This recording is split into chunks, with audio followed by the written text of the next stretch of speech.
Okay, it's recording. Okay, hopefully Cathy will get the dog under control here. Okay, great. It's 8 o'clock straight up, so It is 8 o'clock. feel free to start whenever you're ready. Well, I'm going to do my best to lead this call tonight. I want to thank each and every one of you for coming tonight. And this is exciting because, as I say, the word of the day is breather and new comp plan in March, and pawTree is sailing. So I wanted to have this call tonight, and I asked Cathy and Michael Lowdermilk to be our special guests. They are they've been with pawTree 2.5 years, and they have been what I consider, I'm going to say it right up front, they have been, to me, when I think of Cathy and Michael, I think of the most memorable visions. They are the pawTree spirit. Both of them are just so upbeat and positive and just create such a, they just shine when it comes to pawTree. It's hard for me to put it in words, but when I think of Cathy and Michael, I think of pawTree spirit. I just always do. Well, thank you. You're so sweet to say that. You're so welcome. Cathy and Michael have been consistent top producers pretty much since they joined the company. They have won so many awards. They've been in the top 3 in personal sales, top 2 in new PV. The thing that I also remember when we started our the Paw Trip qualification after PawFest last year, Cathy and Michael were the first to qualify for the Paw Trip. They qualified the first month. Now, they qualified for one of them to go, and since then they have qualified at Tier 4, and also they are one of the very lucky, well, I wouldn't say lucky, but they worked hard and qualified for one of the balcony upgrade spots, along with Tricia and Matt. Gotta put you guys in there, Yeah, too. they got it too. That's right. So I am absolutely thrilled to have them on the call tonight.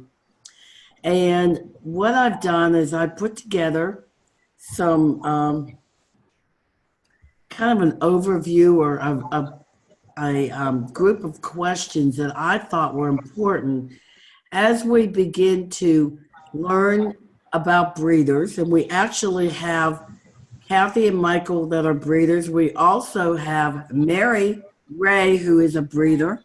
And we also have a brand new pet pro who joined today. And I think that's him. And his name is Malachi. And he is also a breeder. And are you related to Mary, Malachi? Because isn't your last name Ray also?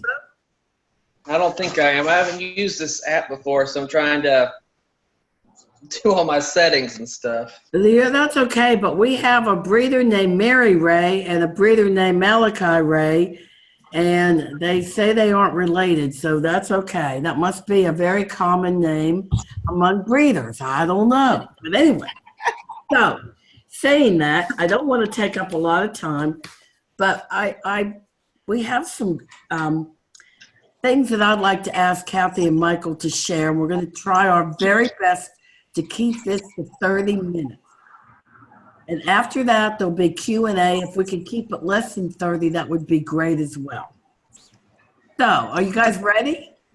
And, okay, I would like to just know, Yeah. I would like to know an overview of a breeder. Backyard breeder versus a committed breeder. How do you distinguish a reputable breeder versus one who may qualify, this is kind of, maybe this is just my ignorance, as a puppy mill, meaning that they're in it just for the money, they're not in it for the dogs, and are there specific indicators? Yes, like a backyard breeder refers more to someone who has very little experience or knowledge about breeding. Okay, so it's maybe like someone, they go out, they buy themselves a dog, and then they say, oh, wouldn't it be fun to have puppies? Oh, the kids would think that's fun. Or maybe their relatives really like their dog and they say, have a litter of puppies and give us one, you know, because they don't want to spend the money that they spent to get the dog. So that happens. You'll get a backyard breeder. Maybe they'll breed once or twice and that's it. And they don't know what they're doing. Oftentimes they undersell and really probably shouldn't even be selling because they're not responsibly breeding. So that's what a backyard breeder is. It's very different from a puppy. And they're not, I'd say they're not really concerned about preserving the breed characteristics or the breed standard.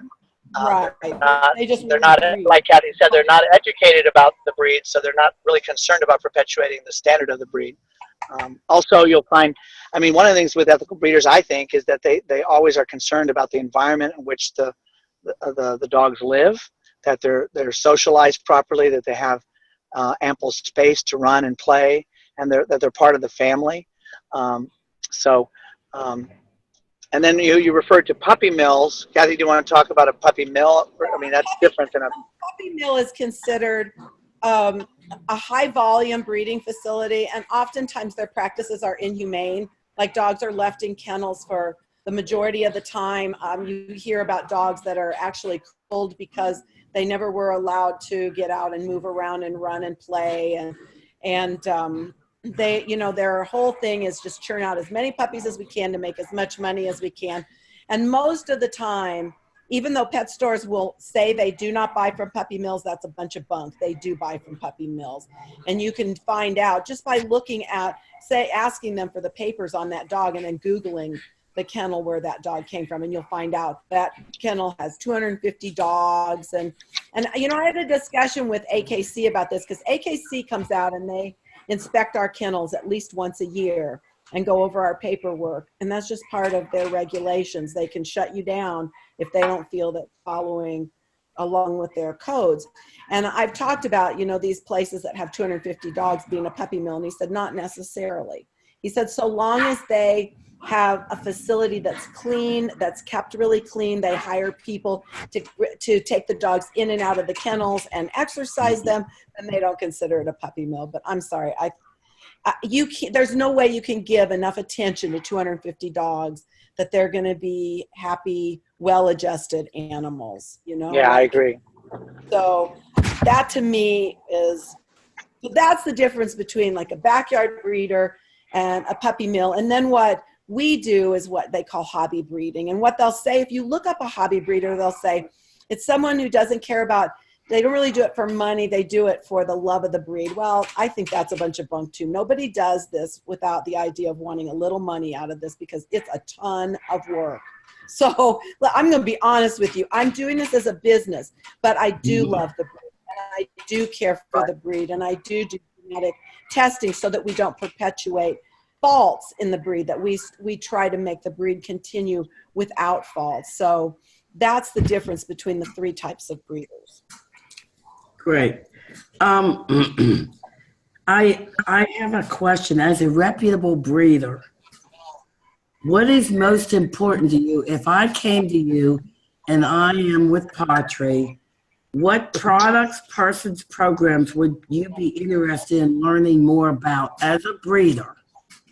What is most important to you? I think for me, because I'm really into health and nutrition, the food was what really attracted me to pawTree. And the fact that it was holistic, it was very, it was of a very high quality. It contained, you know, the prebiotics, the probiotics, all that kind of stuff. That's what hit me. But after Cathy spoke in depth with Brooke, too, as we were investigating the opportunity, you know, we learned about the importance of sourcing, and that was important to us too. And Cathy had done extensive research on her own, but it just kind of reinforced her decision and my decision to go with pawTree. What are some of the findings? Could you share some of your findings? What has pawTree done for your puppies and your adult dogs that maybe you weren't experiencing before? Clearing up of tear stains. Like we had dogs that had a lot of tearing before. And so we don't see that hardly at all any longer with pawTree.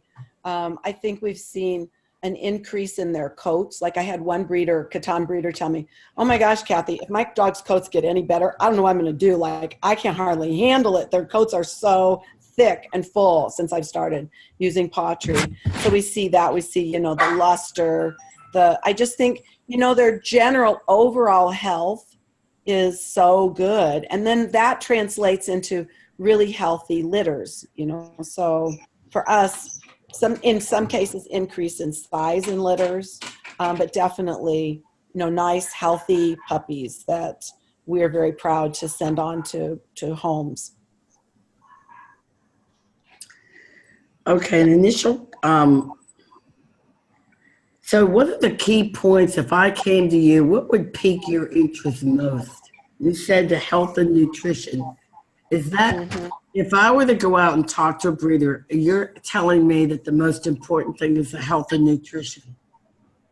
I think what you're going to want to do if you're going to go after breeders is you have to do a little research on your own. Like Mike, an extensive calling of breeders, and we've sat down and kind of had this come to Jesus meeting about what's working and what's not working for him in doing that, because we haven't had the success rate that we've wanted. And I think some of it is, first of all, are they still breeding? Second of all, how many dogs do they have? Is it even worth your time to talk to them? And then, well, let me give you an example. Is it okay if I interject, Cathy? Because what I'm saying is, I've called an inordinate number of breeders, and over 500. But that doesn't mean I've spoken with all of them. I've left messages, text, emails, whatever. But Cathy's right. You've got to ask relevant questions and find out if that person's worth spending the time to talk to, if they're actually actively breeding, if they have a breeder program. Oftentimes the websites are not kept up to date. I'm talking about websites of breeder referral programs through breeder clubs and organizations, because there's hundreds of them out there, thousands. And I'll go down the list and call people, and their numbers will be disconnected, or their website won't be updated for 5-10 years. So that's what Cathy said. We kind of had a come to Jesus moment. She had to say, well, frankly, okay, are we having success? We're not experiencing enough success for our efforts, not enough return on our investment. So, and Cathy was just explaining the best way to do is see if they're active. Ask them those relevant questions. Are you still breeding? And you would think that a breeder would be an entrepreneurial person because they've started their own business, and it's not an easy business, is it, Mary? It's like not easy, but they're not always entrepreneurial, and they can be very stuck in their ways. And getting people to switch food, it's not easy to getting just a regular pet owner to switch foods. And honestly, if you can't get a breeder to switch foods, it's not going to be worthwhile for you. Another thing to look on their website to see, do they have a store? If they have a store, like if they have, say, an Amazon store or something like that, they're entrepreneurial. They're thinking about how they can make a profit outside of selling their puppies. Do they participate in affiliate programs like New Vet Labs? If they advertise New Vet vitamins on their website, that's an affiliate program, and they're getting paid something for referring people to those vitamins. So those are people that are open to different ideas. So those are the kinds of things you want to look at. You might look to see, do they make recommendations? Like if you looked at my website, I have a whole breeder recommendation page. And the very first thing on it is, guess what? pawTree. So, do they have a little icon on their page? Like some people are with the competition, which is Life Abundance. So you might see an icon on their page for Life Abundance if they don't do a whole page like I do. That tells you they're involved in programs that pay them a little something for their recommendations. So I think that's you want to know, are they raw feeders? If they're raw feeders, you're not going to talk them into the food, but you might be able to tell them about the benefits of our treats and our paw pairings and definitely our solution sets, you know, Right. because we can really, really talk up the holistic approach that pawTree takes to solutions, because our things are gentle, they're made with essential oils, they're effective, you know, they're not got harsh chemicals in them. So those are the kinds of things that breeders might be interested in if they're raw feeders. So you really, if you find out they're a raw feeder, you have to change gears really fast and talk. And I think I've heard Amber segue or take a conversation and with a raw feeder and say, you know, I've heard, maybe Tricia, maybe I've heard you say this too. Maybe you reframe it and say, you know, we have a number of raw feeders that we're working with, and I'm telling the truth because we've recruited some, and I say, you know, then I segue to the paw pairings as a freeze-dried raw protein with organic fruits and vegetables with about equivalent of 4 pounds of dehydrated fruits and vegetables, and tell them, you know, the benefit of variety, and then go into the treats and the solution sets like Cathy explained. Mm-hmm. Because you could do that with them. Trish asked, when speaking with breeders, how do you approach the cost of the food for several dogs? That seems to be the hang-up with breeders I've spoken to. What have you done or said to help them see past the cost? That is a really, really good question. And I think this is where we better know our compensation plan, and we better be ready to talk about it if you're going to talk to breeders, because honestly, just to talk to them about the food and approach them on, we got this great food, that is not going to be enough for them because our food is really expensive. I spend usually over $500 a month just buying food and supplements for my dogs, okay? But it's worth it to me because I think you have to be willing to say to them, look, you're going to at least get 10% back on the commissions, and you could get up to 35% back in commissions alone. Then the way the company has it set up, when you buy in groups of 3, you get a 30% discount. It's significant. It's real. It takes that $39.95 bag of food and brings it down to $26.77 a bag. And then if they still have an objection, the chicken and oatmeal is a great option for breeders as well. And that comes down to something ridiculously cheap, because they're cheap. It's cheap to begin with, I think. For a good quality food, it's very reasonably priced. So I would definitely be ready to tell them a large is 15% cheaper, an extra large is 30% cheaper, plus you're going to get commissions on top of it. A lot of them, here's what you're going to get an objection to too. They'll say, I don't have time to do another business. And I would say to them, do you not recommend products to your puppy buyers? Yes, I do. That's all you'll have to do. Now you're just going to switch your recommendation. They do not have to do this business the way we're doing it, you guys.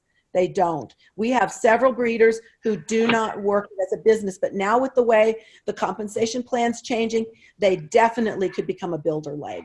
It would not take much at all for a breeder to become a builder leg for you, and that's all you need to help grow your business. And then, you know what? If they get into it, like I've seen people get into it and then they start to see the potential and they'll work it as a business, but you don't have to pitch it to them that way at first. Pitch it to them how you're going to make recommendations anyway. Why not get paid for your recommendations? It's going to pay for your dog food, and you're going to have the peace of mind of knowing when you send a puppy to a new home, that puppy is getting the best nutrition on the market. Yeah, that's typically what I say. I say, you know, we have the peace of mind now that our pet parents are continuing to provide great nutrition to our puppies after they leave the home. And at the same time, we're able to add several tail wags to our bottom line, as there's a number of incentives that are built into the program that breeders can capitalize on financially.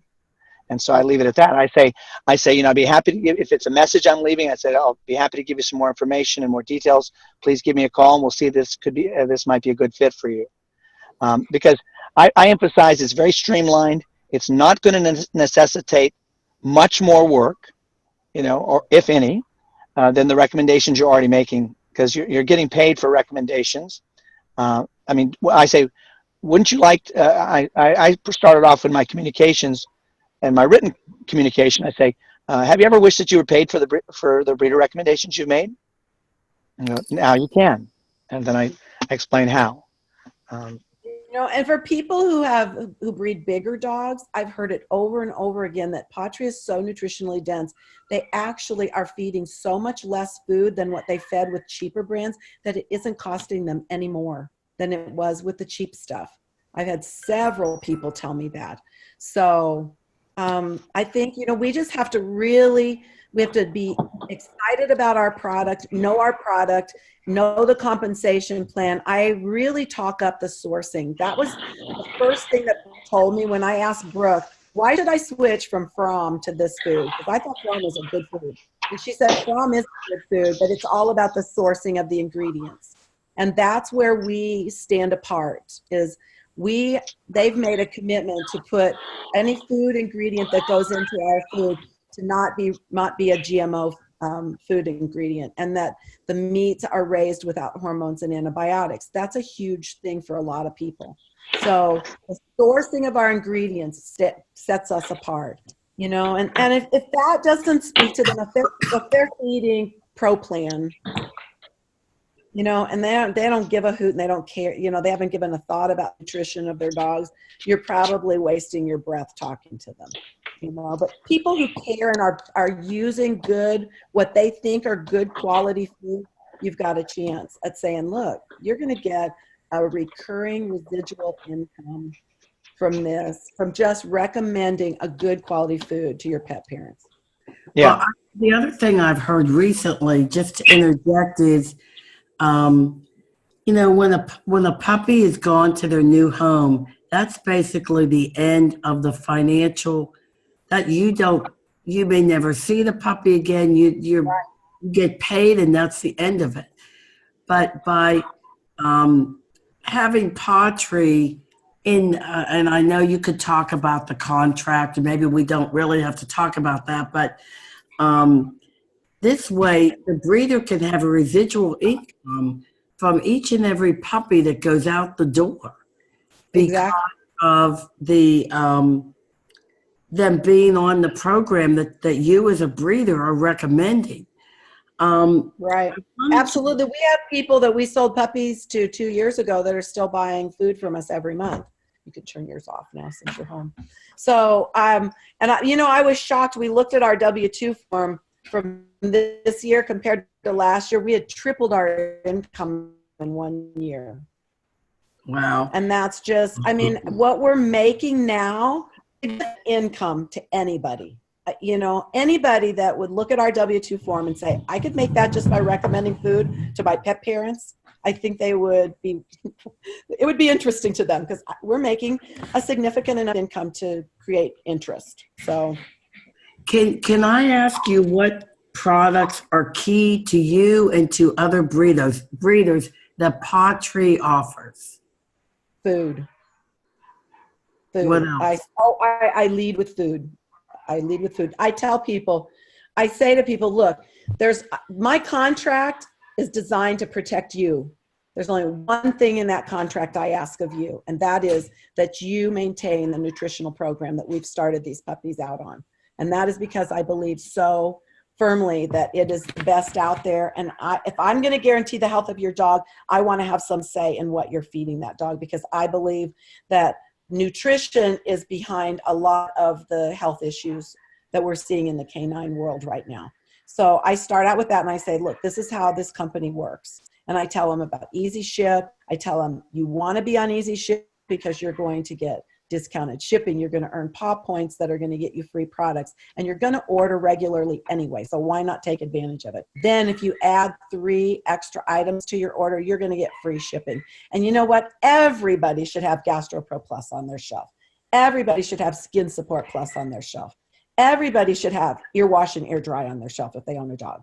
So start out with those. Or if you've got carpeting, I'll suggest like the OxyClean or something. That's an amazing product. The urine eliminator. Eliminator. Things like that. And then I said, start adding these solution products every time you make an order. Buy a toy, buy some treats. I said, you're going to train your dog. Buy the strips, because you can cut them up into little bitty pieces for training. And what you'll find by doing this, I mean, I was amazed. The first 2 Paw Club members that we got for this month together had $427 worth of volume.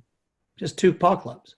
And that was, I was just going, oh, wow, that's great. One woman bought She was bought most of it. She bought So do you about, see how we end up she in the bought top 10 in she bought PB every year? She bought $350, and I looked at what she bought: collars. She bought the puppy pack, everything that Cathy had recommended. I don't know if she bought the pup, but a lot of things that Cathy had recommended, and she just went ahead and bought all of it. And so I was really surprised. I was pleasantly surprised. I looked there and saw. But So I take time to talk to my pet parents after they've chosen their puppy. I get on the phone with them. I say, okay, you got your puppy coming in 2 weeks. Here's what you need to do next. And I give them my little spiel about how to order, putting it on Easy Ship, adding things to the order to make it free shipping.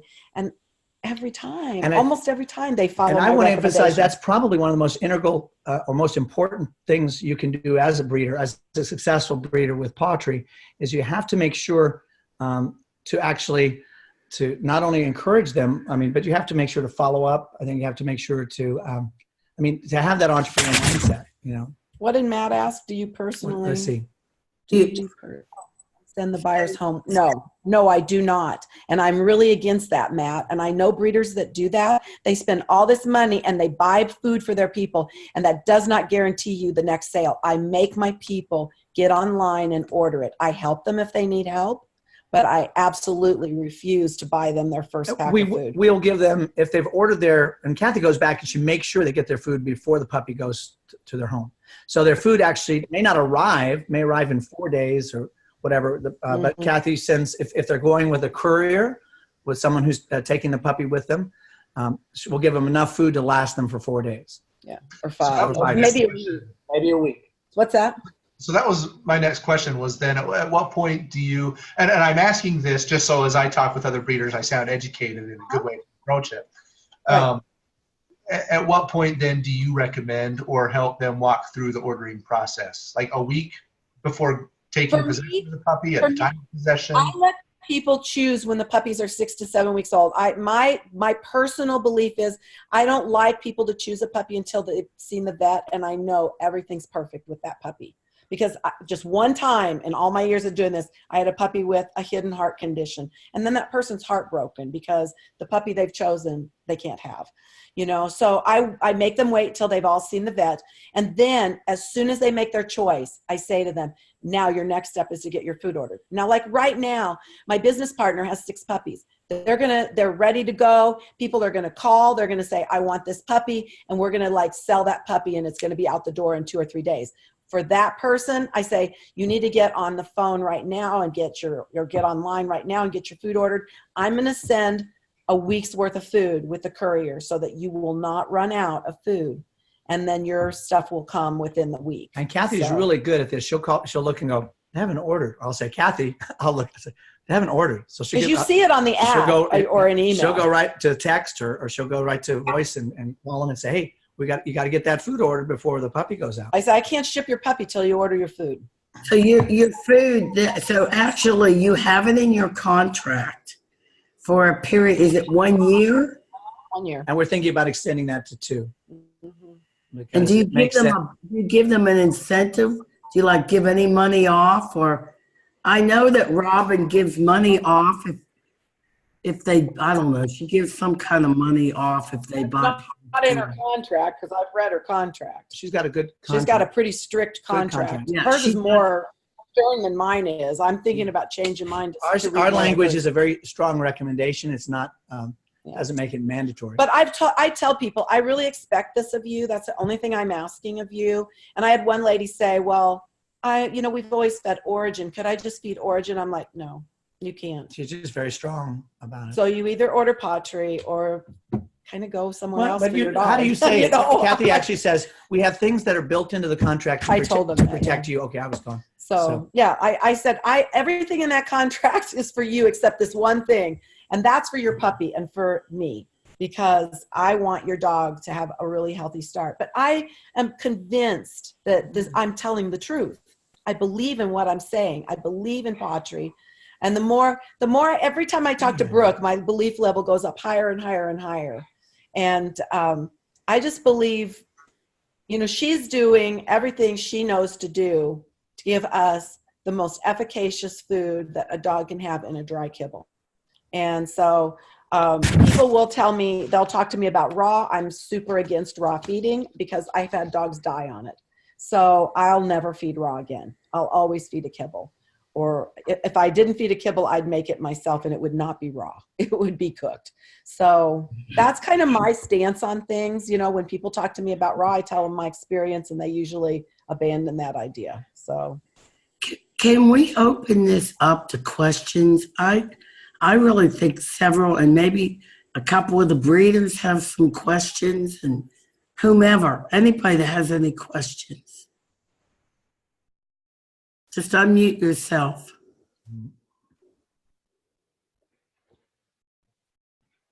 Yeah, we want to hear from you. I can share today. I think it was yesterday, I got a text from, it was a long-term customer, and she went to a vet that said, you know, we're going to have you do this other food. I want you to try this other food. The dog had a problem or two. And the vet said, yes, I've heard of pawTree, but I want you to try this other food. So she gave it a fair trial for like 6 weeks. The dog did terrible on it. Terrible. Had all sorts of issues. Went back to the vet and said, sorry, I'm here to, you know, pawTree is where I'm at because this dog is a totally different dog off pawTree. So whatever was happening before, I just think that's really compelling too. You know, it's like you said, Cathy, that you had nothing, your belief just keeps going like this, and that girl's belief was here, and then it kind of went to here when the vet said, try a different thing. And then she's like, nope, it's up here now. I just know, you know, I had a great experience and I'm a pawTree customer. Right. So pretty exciting. Well, I don't know if you've seen, but Hills has just been a big class action lawsuit against Hills Science because they were putting mega doses of vitamin D in their dog food and didn't realize it. Like didn't have the quality control with their manufacturer. How do you not realize it? There's like 4,000 dogs that either got extremely ill or died because of this. Like, it's a massive amount of dogs. There's a list of about, I want to say maybe 7 dog food makers that are in recall because of high levels of vitamin D in their food.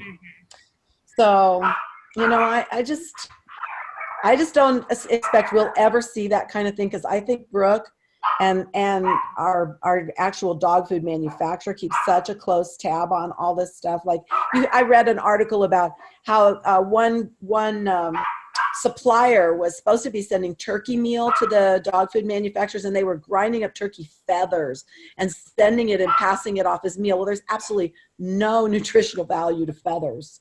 And I sent it to Brooke, and I said, what do you make of this? She goes, oh, we're on top of all that stuff. You know, like, Brooke is our product developer for pawTree, Melissa. And Kim Gillette, she's in a place where she can't talk, so she's using the chat. She asked, can you explain the sourcing? You probably know that a little bit better after having so many conversations with Brooke. So can you elaborate on that a little bit? What was the question again? About the sourcing. Just elaborate on the sourcing and the sourcing, to me, it's about the quality of the ingredients. And what Brooke has said is, you know, they've made a commitment to use non-GMO food items. I think there's one preservative in our food that they have not been able to find a non-GMO source for, but they're still looking. But it's a minute amount that's in there. And but the actual food that's in our food, in our dog food, is the food ingredients are non-GMO, and then the meats are raised without hormones and antibiotics, which means, I think that is linked to so much cancer and health issues in us and animals. So that's really huge to me. Like, that's the way I eat. Like, I buy grass-fed beef, I buy organic chicken, I buy non-GMO items, I buy organic, you know. And so I feel like I'm feeding my dogs like I eat now because they're getting the best. And this is why we see dogs' lives turned around when we switch a sick dog to pawTree, and all of a sudden in a month they're running around and they're healthy again. It's because they're getting good, clean nutrition, and that's what pawTree offers them. I saw another question. Could we get a sample contract from you? What's the best way to approach a breeder, a phone call in person? You know what, Joy, I think if you can meet a person in person, that's best, but that isn't always possible. Like, Stephanie called me up and said, would you be open to me coming over and telling you about a relatively new dog food? And I'm like, I really like what I'm feeding. And she's like, yeah, but could I just show it to you? And I'm like, is this one of those deals where if I recommend it, I get paid, a commission on it? She goes, you could do it that way. She was just real nonchalant about it. You could do it that way if you wanted, And I said, okay, come show me. Because Mike and I are very entrepreneurial. So and I made sure I made it on a day that Mike was going to be there because I didn't want to have to convince him, because we had just gotten out of network marketing after about 25 years and we were kind of up to here with it and not really looking to get back into network marketing. Yet at the same time, that little entrepreneurial spirit just rises up. And all I had to do was look at the label. I mean, Stephanie could not even explain the compensation plan. I mean, she was so new to pawTree. So I think if you can get an appointment with a breeder, great. If not, try to get to know them a little bit. Try to establish a little bit of rapport before you go into your spiel with them. Because I think people are kind of put off by you trying to just like push a I find it's always important to build rapport early in the conversation. But it's also important to be upfront. I mean, if you are cold calling a breeder, you got to tell them eventually why you're calling. You got to feel out what they're, are they active and just talk dog like you would. And then say, hey, the reason I'm calling, I was introduced to, basically say I was introduced to a relatively new holistic customized nutrition program for pets. And we've had such great results that I'm now recommending it to all my pet parents. And I want to share it with my colleagues in the field that are breeders. Or, and I basically, then I just say, here it is. And I say, I say what it is and say, it's pawTree. Have you heard of it? And usually everybody says, what? No. Mm-hmm. And then you give them a little bit more information. So. Yeah. And so, Mike usually follows up with, would you be open to just looking at some information about it? And then gives them an email with more information about pawTree. And, I've been lucky that I've signed up several breeders, but they've been my friends. So it's easier when you know someone and you have a relationship with them and they trust you. So my friends trust me and they sign up and they've done, fairly well selling to none of them have worked it as a business, but they've sold to their puppies. And so they're good, strong legs for us. So it gives us good group volume. I see that we have another breeder on the call named Donna. I don't think I know Donna. And she said she has a 2-year guarantee, would love to have my guarantee tweaked by someone like you. So that's I think you can breed, Donna? Can you unmute yourself, maybe? Maybe she can't. She does like mini Aussies. And then like mini Aussie doodles, mini Aussie like Burmese dogs. So a couple of different ones. Okay. All right. I'm going to read to you what's in my contract, Donna, so you can know. And some people do it more stern than I do. And I may tweak it and I may offer 2 years and say, if you maintain this I'd be diet. happy to give you a copy of the contract too. One paragraph of my contract says, our puppies are on a very special diet. They eat pawTree, grain-free chicken and sweet potato. We ask that all our owners maintain this diet for at least the first year of their puppy's life. There are several grain-free flavors to choose from should your dog not like chicken. We feel certain that you will agree with us that it is the best food on the market today and will want to continue feeding your dog this quality food for many years to come. So that's how I do it. Now, I know Robin Thomas has, hers is more contract-y, it's more legal sounding. And she offers a 2-year contract, but she only requires them to maintain the dog on pawTree for a year. So I think if I were going to increase my contract to 2 years, I would require them to stay on pawTree for 2 years. So. Cathy. My name is Mary Ray. Now I'm new to petPro, and we raise Australian Shepherds. We are still new, but we're very committed.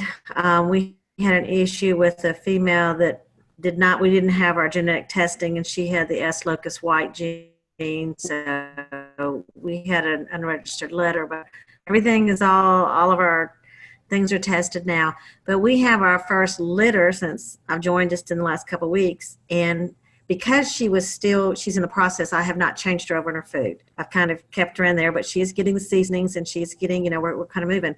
So we're going to try and do the puppies. But my thing is I've got my first litter, and unfortunately she has big litter, so we only breed her once every 2 years. And we don't have another female because of the one we had that has our whiting problem.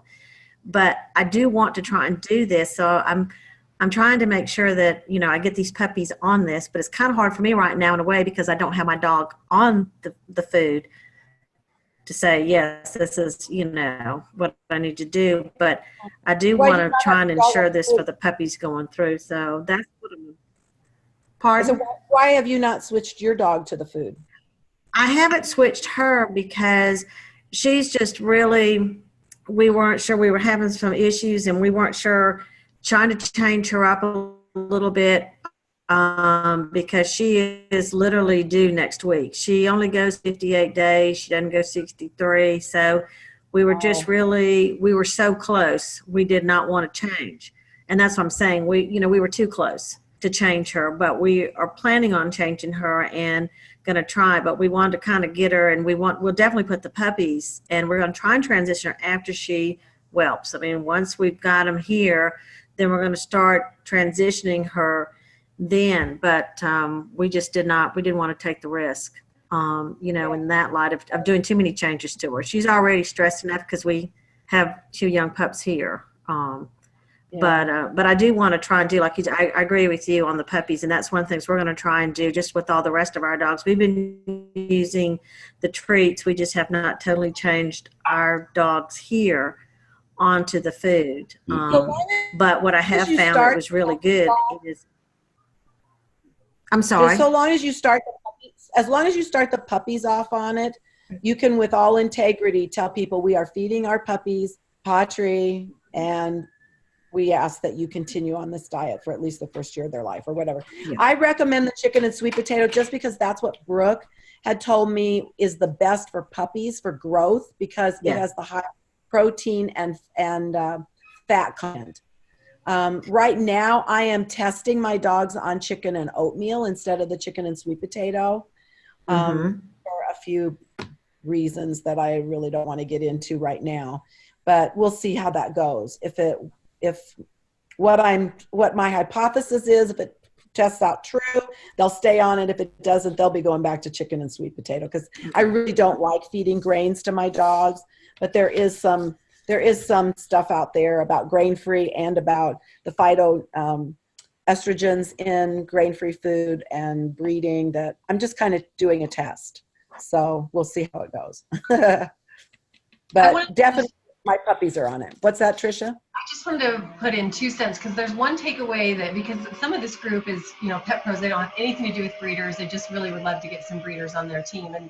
And so one thing that you highlighted that I thought was so important was that when Stephanie approached you, the 2 takeaways I had was, 1, she really tried to meet you. That was really what sold it, because you were able to see the product, look at the product, see the ingredients. So that was key number 1.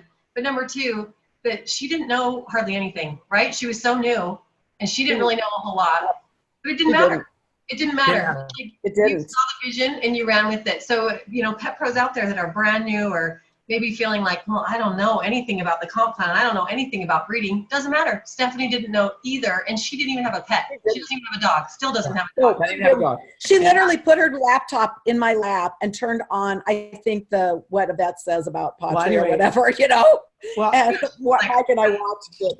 And I wasn't, she was just, I think she was very sweet. She was very polite, I wasn't really looking for another direct sales opportunity. I wasn't, I believed in direct sales. I think it's one of the best ways people can actually build a residual recurring income. But at that point, I just wasn't really looking for any opportunity unless it landed in my lap, like a lap dog. But so I was a little bit, my story was I was actually avoiding Stephanie.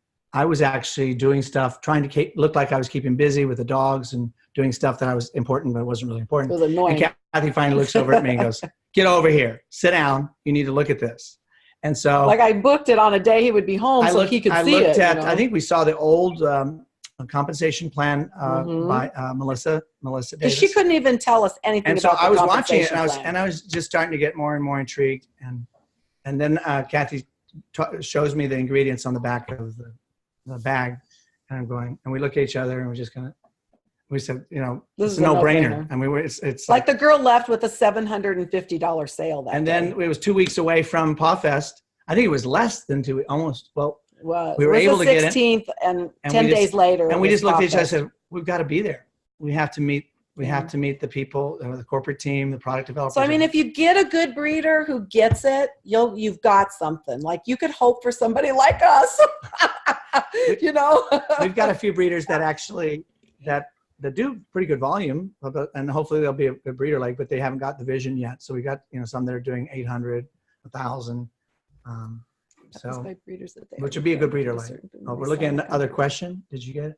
So, Beth, did I answer your question? I've been told by friends they have puppies by I think you did. I mean, I think I have friends, because I've asked friends to try our products, and whatever they sign with their breeder, they're like, oh no, we made a deal in writing with our breeder that we'll only like eat their food. And I don't know a lot of breeders, so that was news to me, that part of the contract is you agree to feed that food. And I think there was someone at Legacy who said, I put in, if you commit to feeding for X amount of years, if there's anything health-wise with the puppy, we'll refund your money. I mean, so it's serious stuff, because people like really stick with what their breeder says. So that was my question, but you guys kind of answered it in listening to you, that it's very interesting. And I'm getting a coton de Toulier from you when my dog, I'm adamant that my next dog, depending on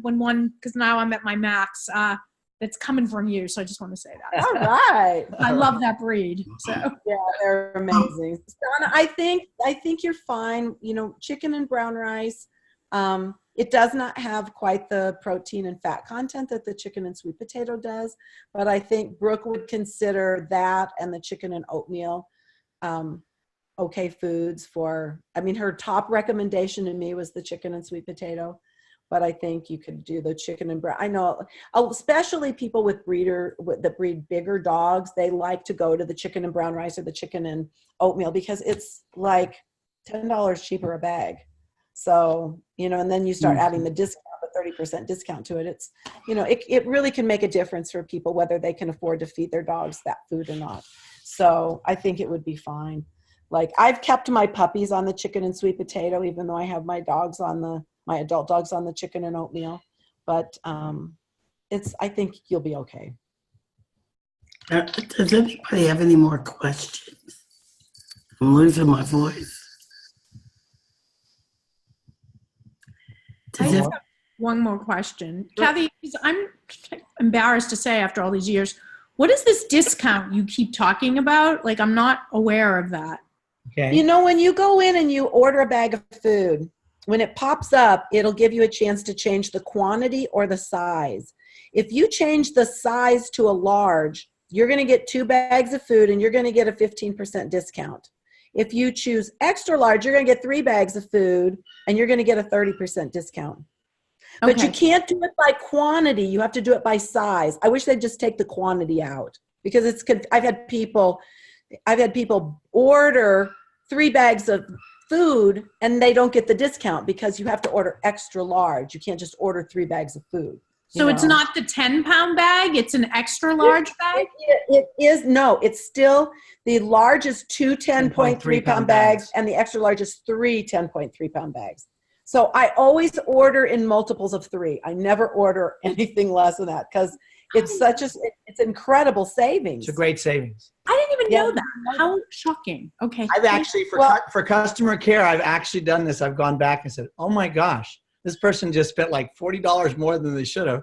And I just want to be a good pet pro. And I call them up and say, hey, I know you could have saved 30% off of the food if you just ordered an extra large. And they're very appreciative. And so, were you aware of that? 3 bags is what you're saying. 3 bags of the same. But you have to choose size, not quantity. So you choose an extra large. But it can't be like 1 bag of chicken, sweet potato, and 1 bag of chicken. And that's not widely advertised, you know, but for those of us that are breeders like Mary, that's really big for us. Yes?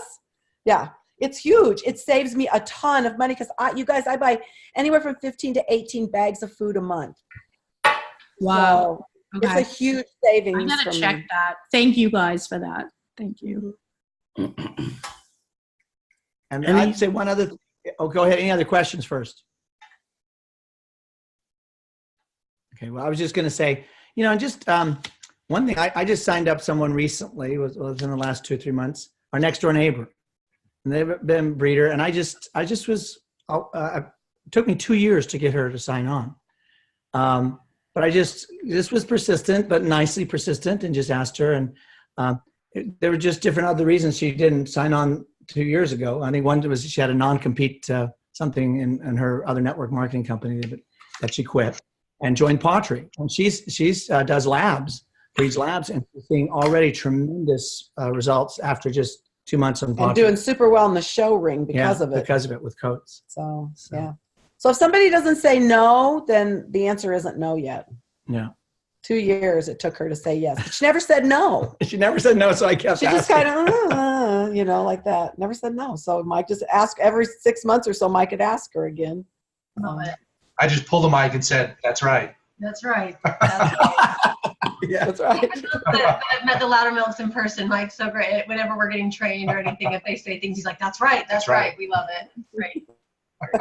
It's like I'm at church. That's right. Amen. Well, so sorry, you guys. This does not end up being 30 minutes. It ended up being 50 minutes. Yeah. That's great. Super Good info. helpful. Super Fantastic. Yes, I I hope. it was helpful to you. And, you know, we're on Facebook, so you can message us anytime if you have questions or you want to talk to a breeder and maybe you need someone to talk with you.